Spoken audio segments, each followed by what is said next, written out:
Papa retira privilégios jurídicos de cardeais e bispos do Vaticano. No prefácio do decreto, Francisco disse que o direito civil dentro do Vaticano, que é uma cidade-estado soberana, deve ser sem privilégios de tempos atrás. O Papa Francisco determinou nesta sexta-feira, 30, que bispos e cardeais que trabalham no Vaticano serão julgados pelo mesmo tribunal comum que analisa outros casos criminais, e não mais por um painel de prelados de elite. Francisco emitiu um decreto revogando uma cláusula no Código Penal Civil do Vaticano segundo o qual bispos e cardeais eram julgados apenas pelo Tribunal de Cassação, um órgão superior formado por cardeais e outros clérigos de alto escalão. Nos últimos anos, houve vários casos em que pessoas de fora da Igreja pegas em investigações criminais foram julgadas e condenadas pelo Tribunal Ordinário, que é composto por não clérigos, enquanto cardeais envolvidos nos mesmos casos não foram julgados ou receberam tratamento especial. No prefácio do decreto, Francisco disse que o direito civil dentro do Vaticano, que é uma cidade-estado soberana, deve ser sem privilégios de tempos atrás e que não estão mais em consonância com as responsabilidades individuais. As mudanças, que se espera sejam aplicadas principalmente a crimes financeiros, irão agilizar o processo para responsabilizar cardeais e bispos baseados no Vaticano se forem acusados de irregularidades. O Papa ainda terá que aprovar o início de qualquer investigação ou julgamento, com a Agência Brasil. Alerj dá posse ao governador do Rio de Janeiro Cláudio Castro. Assembleia Legislativa do Rio de Janeiro, Alerj, deu posse, neste sábado, 01/05, ao governador Cláudio Castro, para exercer o mandato até dezembro de 2022. A cerimônia ocorreu no dia seguinte ao impeachment do ex-governador Wilson Witzel, destituído do cargo por crime de responsabilidade pelo Tribunal Especial Misto. Castro foi eleito vice-governador do Rio nas eleições de 2018 e atuava como interino desde o afastamento de Witzel em agosto de 2020. Na abertura da sessão solene, foi feito 1 minuto de silêncio em memória das vítimas da pandemia da Covid-19. O presidente da Alerj, deputado André Siciliano, PT, reforçou a importância da união entre os poderes da República em prol da sociedade fluminense. No momento em que o Estado bate recordes negativos, o Rio de Janeiro tem um dos maiores índices de desempregados do Brasil e registrou, em abril, o maior número de mortes por Covid em um mês desde o início da pandemia. Essa situação só mudará se houver a união de todos. Da sociedade civil organizada, dos estados, dos municípios, do governo estadual, prefeituras, poderes legislativo e judiciário, e também do governo federal, afirmou. Em seu discurso de posse, Castro lamentou as mais de 43 mil vidas perdidas com a pandemia e destacou a necessidade de uma boa relação como legislativo. A população exige um governo sólido, sustentável, de diálogo, um governo que estimule a geração de empregos, que ofereça saúde e segurança, que invista na educação dos nossos jovens e que trabalhe em conjunto com todos os poderes, disse. O governador anunciou compromissos de sua gestão, citando a disposição de ampliar a imunização da população contra a Covid-19 e o número de leitos nos hospitais. Também se comprometeu com um pacto pela recuperação econômica. Afirmou que pretende iniciar este mês o pagamento do auxílio emergencial aprovado pela Alerj, Supera Rio, e anunciou o lançamento do Programa de Segurança Pública Bairro Seguro. União de esforços pelo Rio de Janeiro. Ainda em seu discurso, o presidente siciliano destacou os esforços da Alerj para apoiar o Estado, como a devolução de R$ 1,5 bi para o Estado investir em áreas prioritárias, como saúde, segurança e educação, e a aprovação do auxílio emergencial Supera Rio. O parlamentar também lembrou a importância de o governo federal apoiar os esforços de desenvolvimento do Estado e aproveitou para reforçar, num pedido ao ministro da Economia Paulo Guedes, a necessidade de renovação do regime de recuperação fiscal em condições mais favoráveis do que as previstas na Lei Complementar 178. De 2017 até 2020, quando o regime deveria ter sido renovado, o Rio conseguiu aumentar a sua receita em 18% e reduzir suas despesas com pessoal em R$ 1,1 bilhão. Entretanto, isso não garantiu a renovação do acordo. Finalizou. Trajetória política. Filiado ao PSC, o governador Cláudio Castro tem 42 anos, é advogado, católico e autor de 2 álbuns de música religiosa. Castro entrou na política em 2004, quando foi chefe de gabinete do então vereador e hoje deputado Márcio Pacheco, PSC. O deputado presenteou o governador com uma réplica do carro que Castro usava em suas campanhas no início da vida política. Eu conheço muitas qualidades do nosso governador, uma delas é que ele sabe dirigir muito bem. É um presente para que Vossa Excelência se lembre da nossa trajetória e dirija o Estado do Rio com a mesma maestria que dirigia esse carro há quase 20 anos. Disse. Castro se elegeu vereador, em 2016, com 10.262 votos e assumiu seu primeiro mandato na Câmara Municipal do Rio. Em 2019, com 40 anos, Castro foi empossado como o mais jovem vice-governador fluminense da história.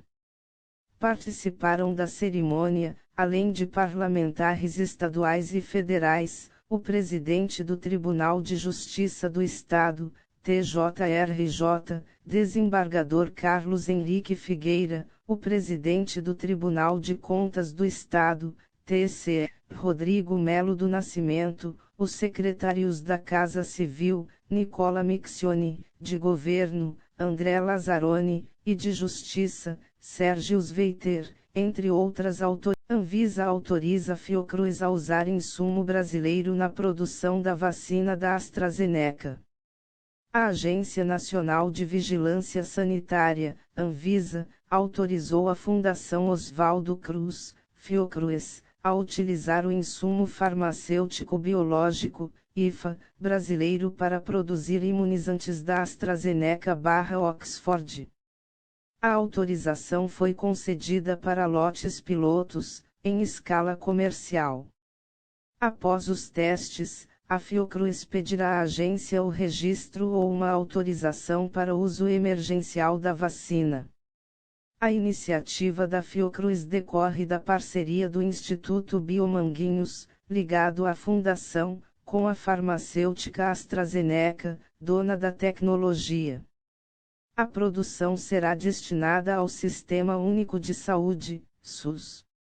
Representantes da Anvisa inspecionaram as instalações da Fiocruz nesta semana, verificando as condições técnico-operacionais da planta industrial onde será produzido o insumo da vacina.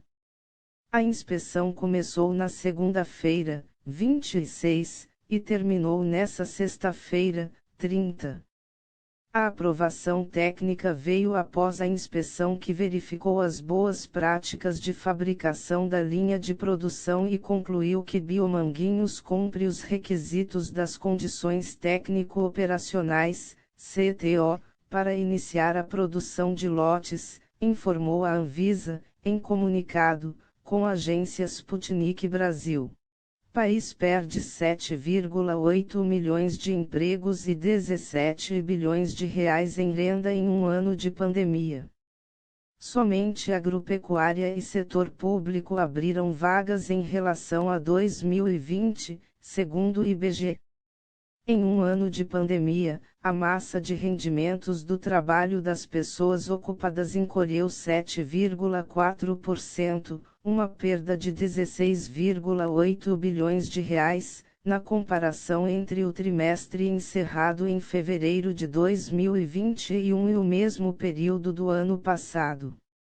Quando se compara o dado mais recente com os 3 meses imediatamente anteriores, de setembro a novembro de 2020, verifica-se uma perda de 4,6 bilhões de reais, menos 2,1%. Os dados são da PNAD contínua, Pesquisa Nacional por Amostra de Domicílios Contínua, divulgados nesta sexta-feira, 30, pelo IBGE, Instituto Brasileiro de Geografia e Estatística, e mostraram também que o desemprego atingiu o patamar recorde de 14,4% no trimestre encerrado em fevereiro. Em relação ao período pré-crise, destacam-se as quedas no rendimento médio real habitual das pessoas ocupadas nos segmentos de alojamento e alimentação, menos 9,7%, e atividades de transporte, menos 7,8%, que estão entre os mais afetados pelas restrições impostas pela pandemia.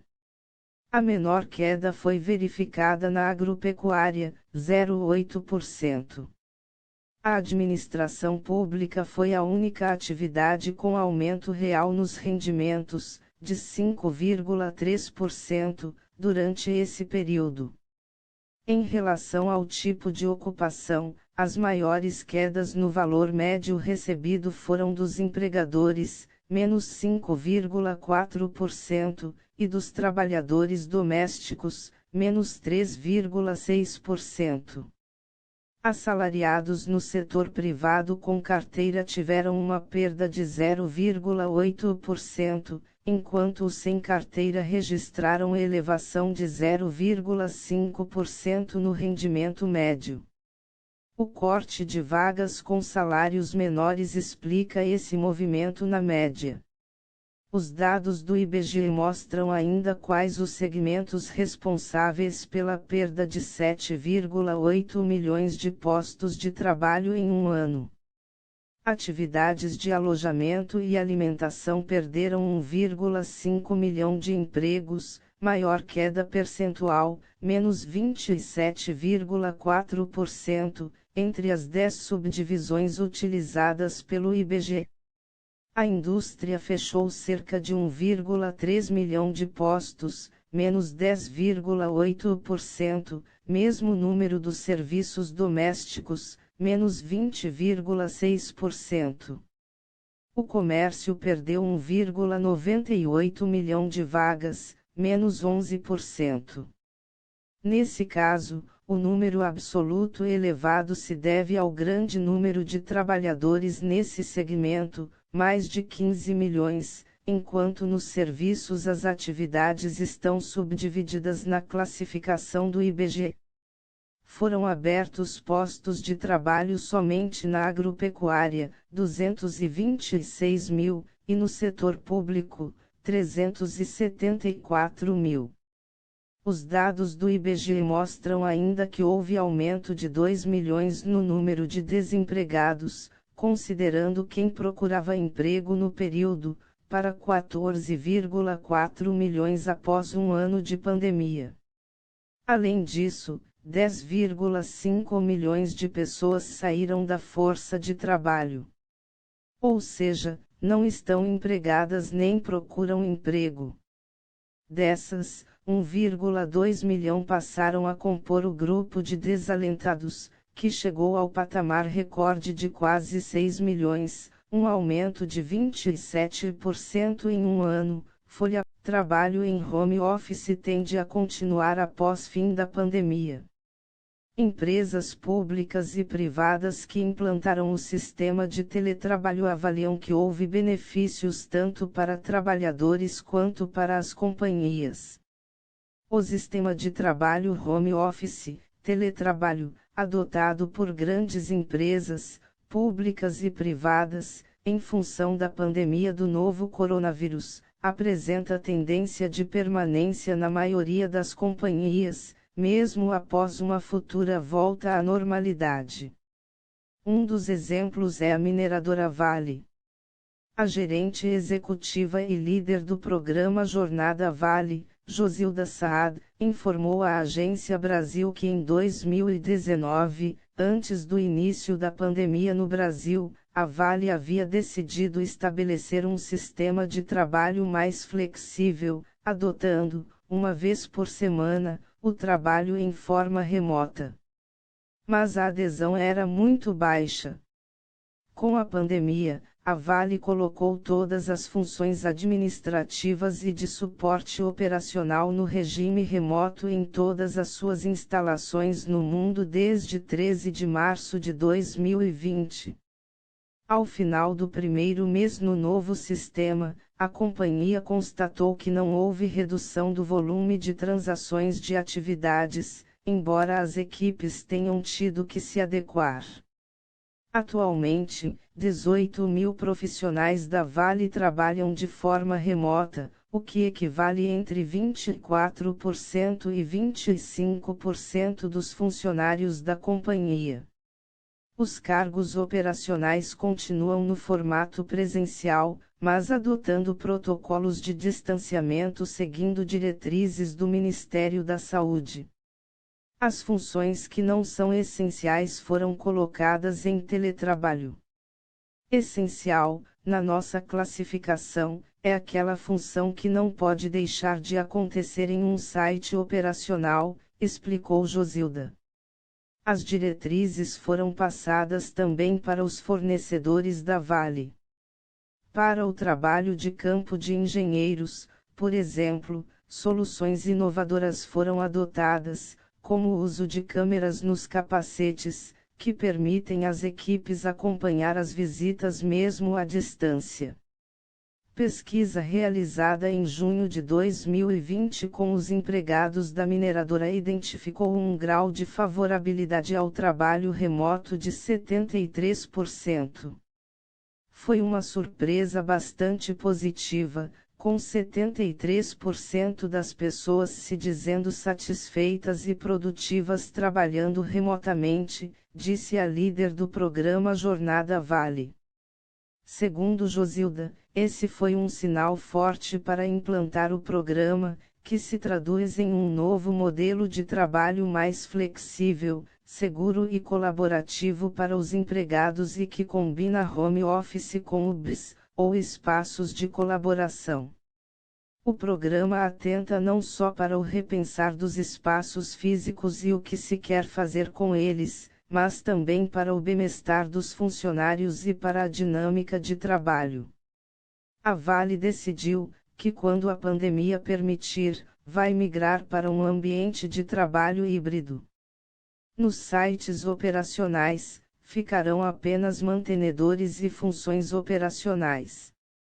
O novo regime, mais flexível, combinará trabalho remoto e hubs de colaboração e desenvolvimento, onde os empregados poderão agendar encontros presenciais, conectando-se também de forma cultural e emocional, em um lugar em que poderão trocar ideias ou trabalhar em conjunto. Todos os escritórios da Vale no mundo serão transformados em hubs ou espaços de colaboração. No Brasil, há 10 escritórios fora das áreas operacionais e serão construídos mais 7 que devem estar prontos no terceiro trimestre e que serão construídos em Minas Gerais, no Espírito Santo e no Pará. Não vamos ter mais a obrigatoriedade do trabalho presencial, mas nós vamos ter esses hubs para receber as pessoas. Condições adequadas para que os funcionários em trabalho remoto tivessem condições adequadas em termos de ergonomia, a Vale liberou para todos, em setembro do ano passado, um suporte financeiro para a compra de mobiliário de escritório, além de um suporte ergo-office, para apoio de um consultor, quando necessário. Josilda assegurou que a principal motivação para a adoção desse sistema não foi a redução de custos com aluguel, por exemplo, mas sim o fato que a maior flexibilização do trabalho torna os empregados mais engajados e produzindo mais. Essa sempre foi a nossa crença. Os ganhos serão em termos de qualidade e produtividade, segundo ela. Uma pesquisa mais recente feita pela Vale mostrou que o índice de aprovação do home office subiu de 73% para 80%, pois reduziu para muitas pessoas o tempo excessivo gasto com deslocamentos até o local de trabalho. Os funcionários vislumbram a possibilidade de interagir nos hubs e não querem mais a obrigatoriedade de ir ao trabalho no modelo tradicional. É o lado positivo, a união das famílias com a jornada de trabalho e a gestão da própria família. O pagamento de contas de luz e internet pela Vale não constitui um nicho de demanda dos funcionários, segundo a empresa. Josilda afirmou, no entanto, que a companhia está mapeando as reais necessidades dos seus empregados. A expectativa é que, a partir do segundo semestre, com aumento da vacinação e redução dos casos de internação por Covid-19, a Vale possa liberar o primeiro hub no Brasil, que deve ser o do Rio de Janeiro, com capacidade menor, para poder iniciar o funcionamento de seu projeto. Adaptação. A vice-presidente de Recursos Humanos da Coca-Cola Souls Operations, Simone Grossman, explicou que a experiência do home office é muito singular neste momento porque, mais do que o teletrabalho, há a quarentena e o isolamento.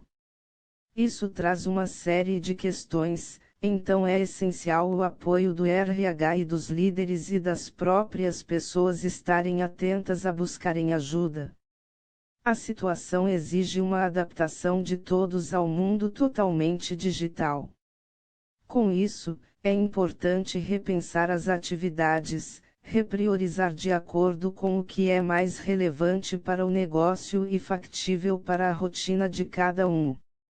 Simone informou que isso foi feito logo no início da pandemia e, pelo menos uma vez por mês, o colaborador tem uma conversa individual com o gestor, onde avaliam e ajustam juntos o que é preciso para o próximo mês.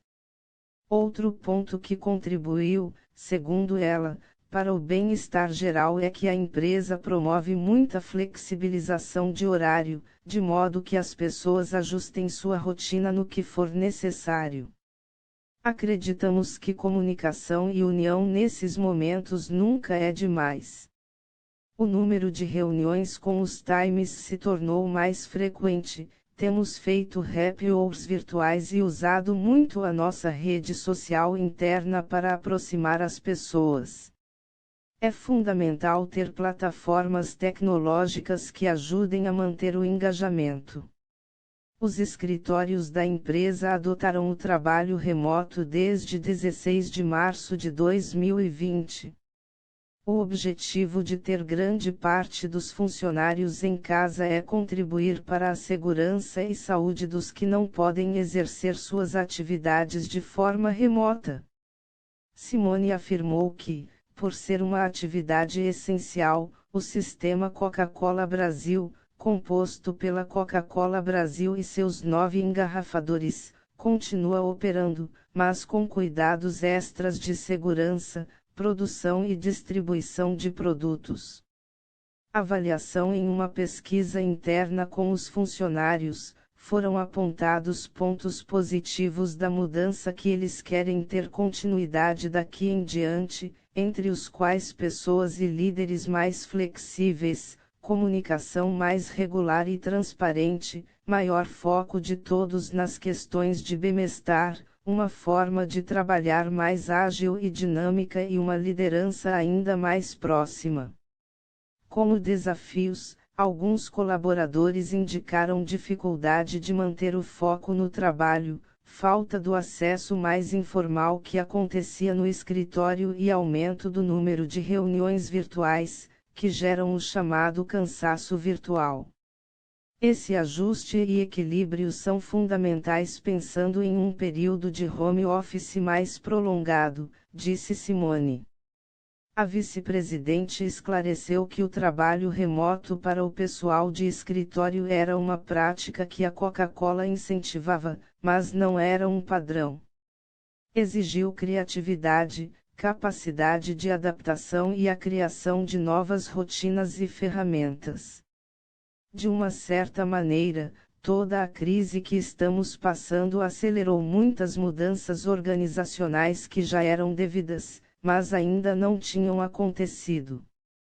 Os funcionários receberam ajuda de custo para a montagem de seus espaços de trabalho ou para despesas adicionais extraordinárias desse período. Levaram cadeira e seus equipamentos para casa e, como já estávamos muito digitalizados, utilizando plataformas como Teams, a migração foi muito bem sucedida, avaliou a vice-presidente de RH. Experiência além de Vale e Coca-Cola, do setor privado, grandes empresas públicas também optaram pelo trabalho em casa para seus empregados, em razão da pandemia do novo coronavírus. Uma delas foi a Eletrobras. Para as empresas do grupo, a experiência do home office foi e tem sido uma experiência de muitos desafios, possibilitando um grande aprendizado e, ao mesmo tempo, trazendo uma reflexão sobre a forma de se trabalhar. É inegável destacarmos que a volta ao escritório tende a ser diferente após toda essa experiência, disse, em nota, a empresa. Na própria Eletrobras, que atua como holding, sem desempenhar atividades operacionais, 100% do quadro de empregados está atuando remotamente. Atualmente, uma decisão da Justiça do Trabalho do Rio de Janeiro impede que os empregados retornem às atividades presenciais. Nas empresas Eletrobras que gerenciam e operam, em tempo real, ativos de transmissão e geração de energia elétrica, cerca de 50% dos empregados permaneceram no trabalho presencial, seguindo os protocolos de saúde estabelecidos pela companhia, atendendo às melhores práticas e orientação de especialistas de saúde. A Eletrobras informou que, de forma geral, o regime de trabalho remoto traz, por natureza, redução de custos em relação a despesas correntes dos escritórios, tais como serviços terceirizados, conta de luz, água, telefone, materiais de escritório, entre outros. A companhia citou que, antes da pandemia, vinha buscando redução dos custos com suas instalações, por meio da otimização da alocação de grande parte dos empregados no mesmo espaço físico e, também, por meio da devolução de andares e de imóveis. Produtividade. Segundo a Eletrobras, a continuidade das atividades laborais com produtividade foi um dos pontos positivos mostrados pela adoção do home office. Outros destaques foram qualidade e não interrupções dos serviços, redução de custos com viagens a serviço e para treinamentos, a partir do uso intensivo de recursos de videoconferência, integração ágil e sinérgica dos profissionais e empresas, realização de grandes eventos corporativos, possibilitando participação elevada dos empregados em diferentes localidades. A Eletrobras destacou ainda que as palestras por videoconferência são mais econômicas do que com o aluguel de espaços. Entre os pontos negativos do trabalho remoto, foram apontados a perda da convivência diária e interação entre os profissionais da equipe, possíveis dificuldades com equipamentos, infraestrutura e qualidade do ambiente de trabalho doméstico, perda da integração dos empregados nas instalações comuns e convivência fora da empresa, perda para os estagiários e jovens aprendizes em relação às experiências de convivência no ambiente laboral, uma vez que o acompanhamento no local de trabalho é mais enriquecedor do que a distância para o monitoramento das atividades, diz a nota. A Eletrobras não arca com os custos de luz e internet dos funcionários em home office. Os gestores têm à disposição celulares com 4G e notebooks corporativos. Algumas empresas do grupo estão emprestando computadores e notebooks, além de cadeiras para atender os problemas de ordem ergométrica dos seus colaboradores. Tendência. A Eletrobras considera que ainda é prematuro afirmar que o home office será de fato a nova forma de se trabalhar, porém admitiu que esse sistema com certeza ampliou seu espaço no mundo do trabalho, embora reconheça que há uma série de precauções para sua efetiva implantação em um contexto pós-pandemia. No trabalho presencial, a companhia vem adotando protocolos que incluem campanha de testagem para Covid-19 para colaboradores, avaliação individual dos grupos de riscos para Covid-19 de cada empregado, de acordo com idade e comorbidade, disponibilização de equipamentos de barreira de proteção para uso no ambiente de trabalho e deslocamento, como máscaras de proteção e álcool em gel.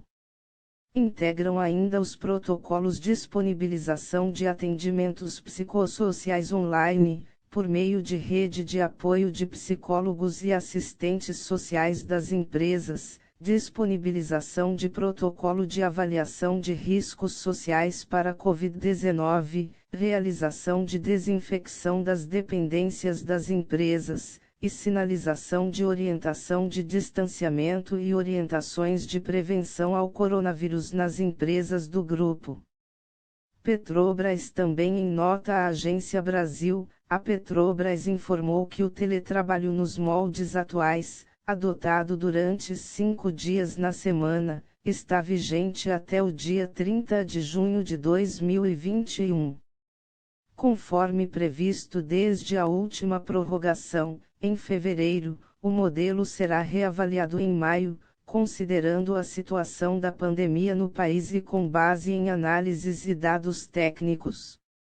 Atualmente, cerca de 54% dos empregados da Como está a vida em Serrana, primeira cidade no Brasil com vacinação em massa? Conheça a cidade escolhida pelo Instituto Butantan para estudar a efetividade da Coronavac quando aplicada em nível populacional. O que aconteceria se mais da metade de uma população fosse imunizada contra a Covid-19? A pouco mais de 300 quilômetros de São Paulo, a cidade de Serrana foi escolhida pelo Instituto Butantan para um estudo que tem como objetivo medir a efetividade da Coronavac quando aplicada em massa. Os resultados serão divulgados em maio, mas a administração municipal está bastante esperançosa e planeja a retomada da economia. Denominado Projeto S, o estudo foi estruturado de maneira secreta no ano passado para evitar que pessoas se mudassem para a cidade, na tentativa de serem vacinadas. A sigla S também faz referência à Serrana e a SARS-CoV-2. Para a implementação do projeto, a cidade foi mapeada e dividida em 25 subáreas através do Censo da Saúde, realizado em setembro de 2020. Os habitantes foram cadastrados e alocados em 4 grandes grupos populacionais: verde, amarelo, cinza e azul, vacinados alternadamente, um por semana. Por se tratar de um estudo científico, o Projeto S não utilizou doses pertencentes ao Programa Nacional de Imunização, PNI. A pesquisa teve como população-alvo moradores acima de 18 anos, exceto pessoas com comorbidades, mulheres grávidas ou em amamentação e quem teve febre 72H antes da vacinação. Os voluntários serão acompanhados ao longo de um ano, para que se possa analisar a duração da resposta imunológica proporcionada pela Coronavac. A vacinação em massa começou em 17 de fevereiro e foi concluída no dia 11 de abril com a aplicação das 2 doses da Coronavac nos 4 grupos.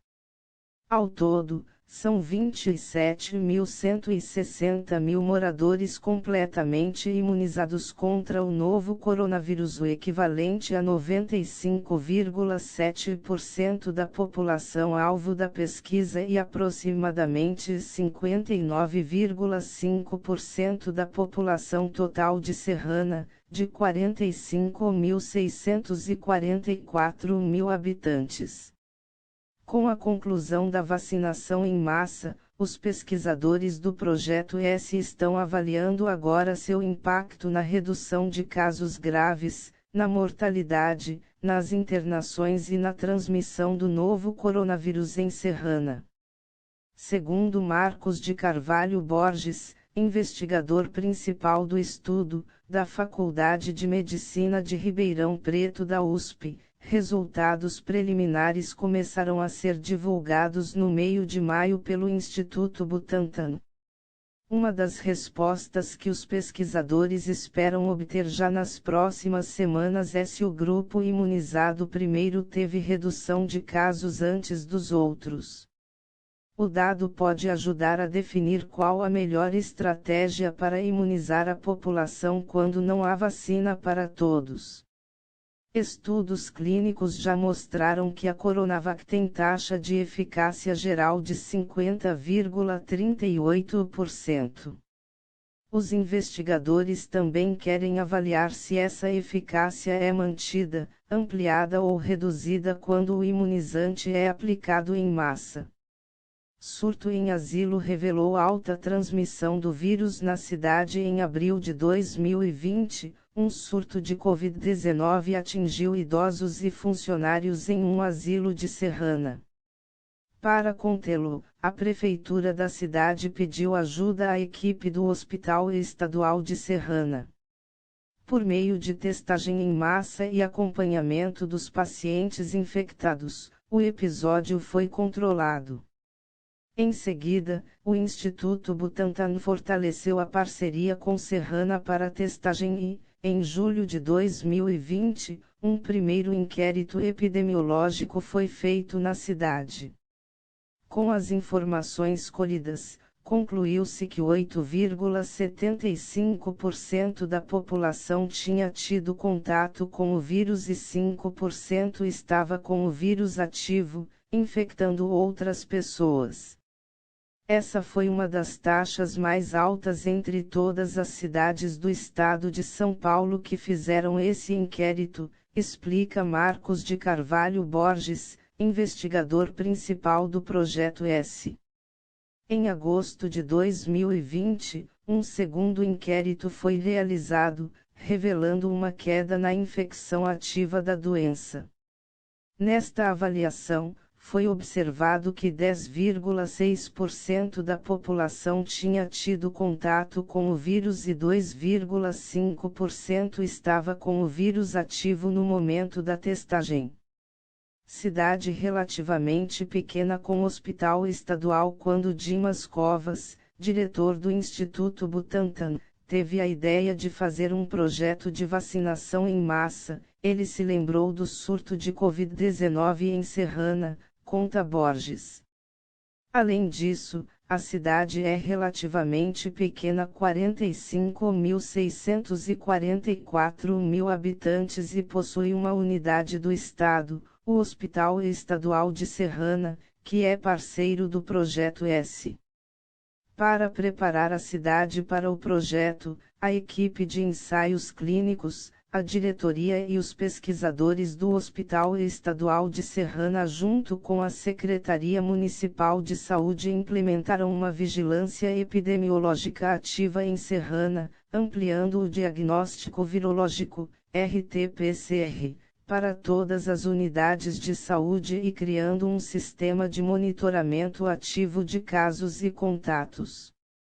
Aqui, o resultado do teste sai em menos de 24 horas, isso não acontece em nenhuma cidade do Brasil, afirma Borges. Proximidade com Ribeirão Preto, um polo de pesquisa. Um terceiro fator que foi decisivo para a escolha de Serrana como cidade-sede do Projeto S foi estar localizada na região metropolitana de Ribeirão Preto. Por isso, está bastante próxima da FMRP-USP, a Faculdade de Medicina de Ribeirão Preto da Universidade de São Paulo, um estabelecido centro de pesquisa que se tornou parceiro do estudo. Além disso, Serrana funciona como dormitório para aproximadamente 20.000 pessoas que trabalham em Ribeirão Preto. O grande fluxo intermunicipal de pessoas também foi visto como fator interessante para medir a efetividade da vacinação em massa da população de uma cidade. O Projeto S pode ser considerado inédito por ser conduzido no meio de uma pandemia, na tentativa de encontrar respostas claras para bloqueá-la. Sua metodologia, contudo, já foi utilizada anteriormente na década de 80, quando foi aplicada em Gâmbia para avaliar a efetividade da vacina contra a hepatite B. Esse tipo de estudo foi pouco utilizado no mundo por conta da dificuldade de sua logística, explica Borges. Em Gâmbia, a pesquisa demorou entre 4 e 6 anos. Nós recrutamos todos os voluntários do Projeto S em 2 meses. Nos dias 8 e 9 de abril, o Estadão esteve em Serrana para ouvir os moradores que toparam participar do estudo do Instituto Butantan. Entre as expectativas com a vacinação em massa, estão o desafogamento do Sistema Municipal de Saúde, a retomada da economia, a volta da vida social e dos estudos, além da esperança em dormir mais tranquilo com o controle da Covid-19. Negócio familiar na praça principal. Sou nascido em Serrana, minha família está na cidade desde 1930. Nossa salgaderia foi fundada em outubro de 1988. Trabalhamos em família e meus filhos hoje estão aqui conosco. Sempre acreditamos no potencial da cidade e ficamos muito felizes com o Projeto S. Sabemos que fomos privilegiados. Quando chego a um lugar e falo que sou de Serrana, a primeira coisa que as pessoas me perguntam é: tomou a vacina? Serrana merece muita coisa. Estamos torcendo e trabalhando para isso. No ano passado, nosso negócio sofreu muito e não só o meu. Com exceção de supermercados, farmácias e postos de gasolina, o comércio todo sofreu muito. Fizemos de tudo para segurar o quadro de funcionários. Para ajudar nos custos, participamos do programa do governo de suspensão de contratos. Comprávamos o que realmente era necessário, mas foi difícil. Ainda estamos trabalhando porque estávamos com o pé no chão e nunca fomos aventureiros. Mas acho que muitos comerciantes não vão aguentar. Torcemos para que o privilégio que tivemos com a vacinação seja para todo mundo. Tanto eu quanto minha família acreditamos no Projeto S. Ficamos muito contentes com o serviço que foi prestado à população de Serrana, foi algo para servir de exemplo. Fiquei surpreendido com a organização e com o trabalho que foi feito. Não fizemos nada acuados, tomamos a vacina conscientes do que estávamos fazendo e acreditando nisso. A sensação é de alívio e de esperança em voltar a sonhar mais rápido. Estou otimista, vamos poder dormir mais tranquilos e voltar um pouco à normalidade. O Instituto Butantan é muito sério para as pessoas duvidarem. Tomem a vacina e se cuidem. Desafogamento do sistema de saúde na unidade de pronto atendimento, UPA, atendemos todos os casos de síndrome gripal com diagnóstico ou suspeita de Covid-19. Não baixamos a guarda, continuamos atendendo da mesma forma. A única mudança é na procura, já podemos observar uma queda na quantidade de pessoas que procuram a UPA. Os casos graves também caíram consideravelmente. Não tivemos nenhum paciente entubado nas últimas semanas. Fico aliviado não só como profissional de saúde, mas como ser humano e como pai. São pessoas que não estão mais morrendo. Vemos que a ciência e as vacinas estão dando certo. É um alívio para todos. O Projeto S foi uma benção para Serrana, que foi escolhida dentre tantas cidades do país para ser pioneira na pesquisa sobre a vacinação em massa. Esse projeto vai servir como inspiração para outros estudos, a nível nacional e mundial. A população de Serrana pode se considerar privilegiada por fazer parte disso. Ano passado, nesta época, foi muito preocupante, porque os pacientes já chegavam numa condição muito grave. Vinham com sintomas respiratórios intensos, com muita falta de ar. Não tínhamos tempo de atender todos com calma. Nesse sentido, posso falar que hoje em dia nossa rotina está muito mais tranquila. A preocupação caiu um pouco, com certeza. Mas a prevenção é a base do sucesso e, para esse vírus, não podemos baixar a guarda. Na medida do possível, fiquem em casa. Se precisarem sair, protejam-se. Vacinar para retomar economia. Uma adesão de aproximadamente 96% mostra a vontade de viver da nossa população. Os munícipes acreditaram nesse projeto porque o Instituto Butantan é muito respeitado. O estudo foi chamado de Projeto S justamente porque era secreto, não foi divulgado. Em 2020, fizemos um inquérito epidemiológico para avaliar a transmissão do coronavírus na cidade, além do censo da saúde para mapeá-la. Tudo foi organizado pelo Instituto Butantan e nós, como Secretaria da Saúde e Prefeitura de Serrana, demos suporte. Disponibilizamos 8 escolas para a vacinação, 5 municipais e 3 estaduais. Já temos uma percepção da queda dos casos graves e acreditamos que seja por causa da segunda dose. Essa análise será feita pelo Instituto Butantan, mas já posso sentir que a queda é expressiva. Estamos confiantes, esperando a conclusão dos resultados. Depois disso, a administração municipal vai reavaliar o Plano São Paulo, seguindo também o que o governador João Doria, PSDB, determinar. Estamos trabalhando em várias vertentes para gerar emprego em Serrana.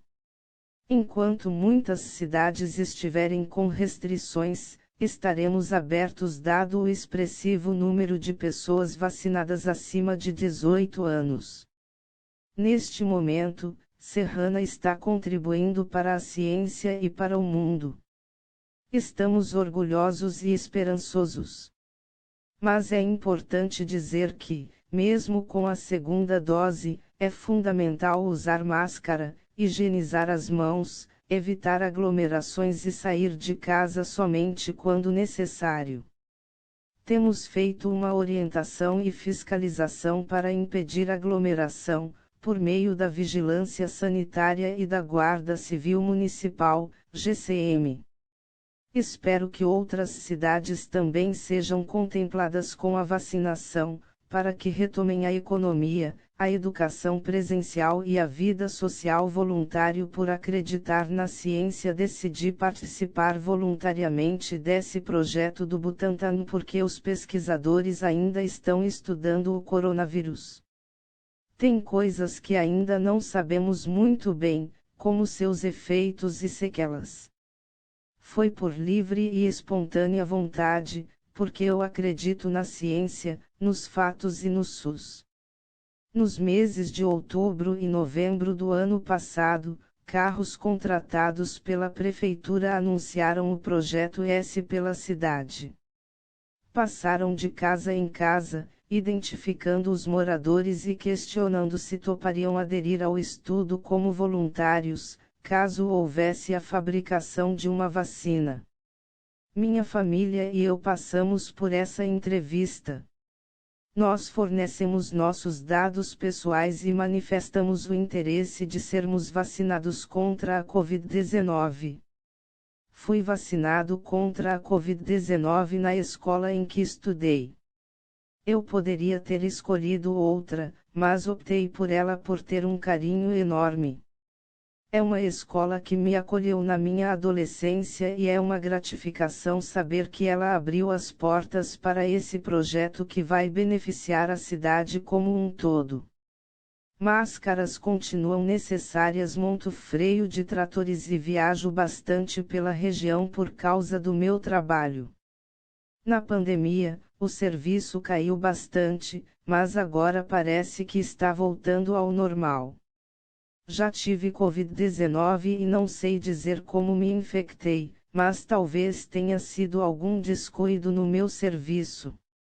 Resolvi participar do estudo por Serrana ter tido essa oportunidade. O que custa participarmos?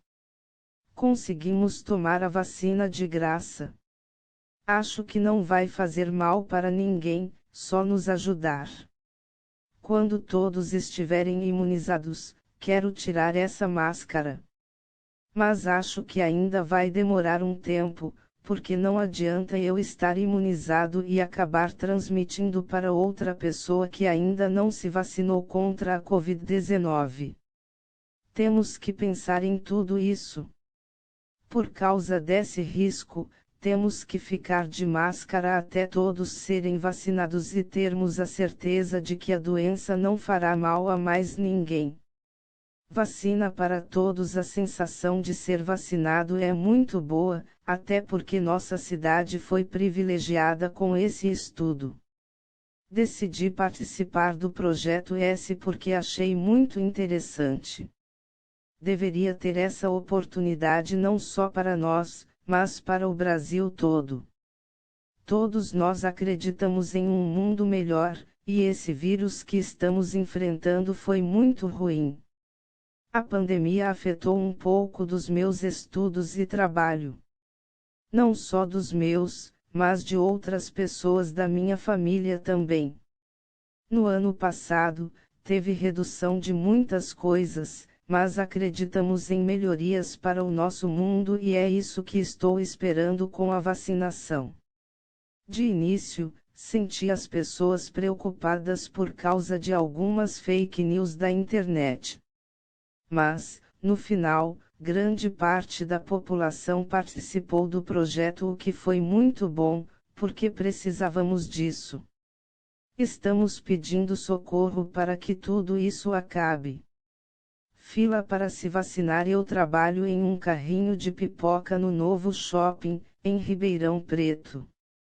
Está fechado, sem ninguém trabalhando. Estou parada, mas os patrões estão pagando uma parte para nós. Eu tinha bastante medo do coronavírus, ficava em casa e só saía quando precisava mesmo. Ter sido vacinada é um sentimento muito bom.